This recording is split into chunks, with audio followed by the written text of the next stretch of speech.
Hey there, I'm painting some thank you cards and thought I'd shoot this quick video to show you my process. These are some pre-cut or scored and folded cards that I bought from my local art supply store, so Curry's if you're in Toronto. They have a really sweet decal here at the bottom, and I'm going to show you how I use watercolor, a water brush pen, and also a paintbrush to create some really nice custom thank you cards. So I'm going to use this green here. I've done a few varieties, but I like this one, so I thought I would share with you. And in a very simple hand lettered style, I'll write the word thank you.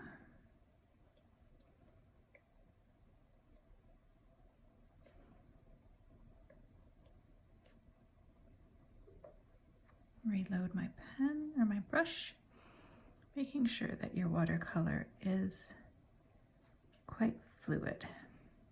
Okay, go ahead and cross my T.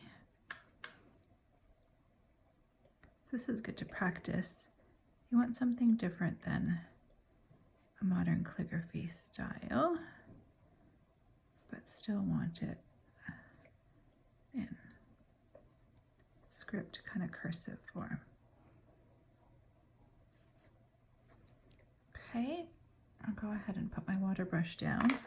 I'm going to grab a thicker brush. This is a, it's rubbed out there. It's probably about a 3 or 4 in terms of brush size.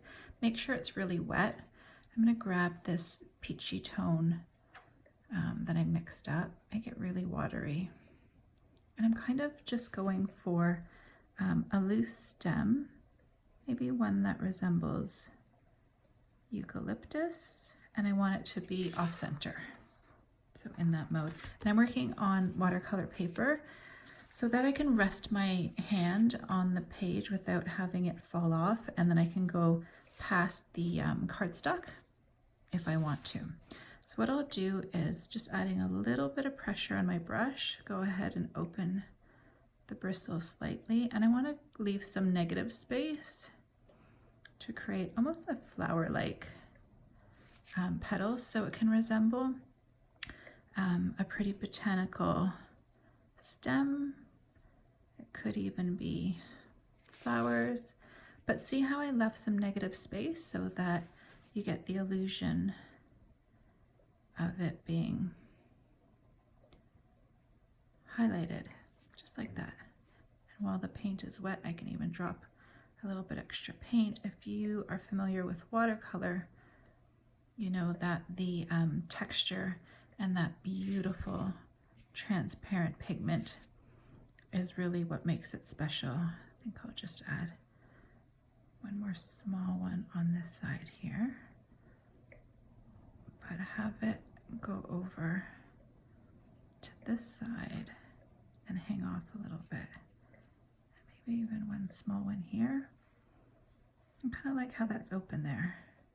Maybe just fill in a bit of the space here. Okay, so again, you can see that working on the watercolor pad gives me space to move. So there you go. Nice little thank you card. Didn't take very long at all. So if you sit down with your supplies and paint a few, it'll go by quick. If you try it, let me know. Hope you enjoyed it.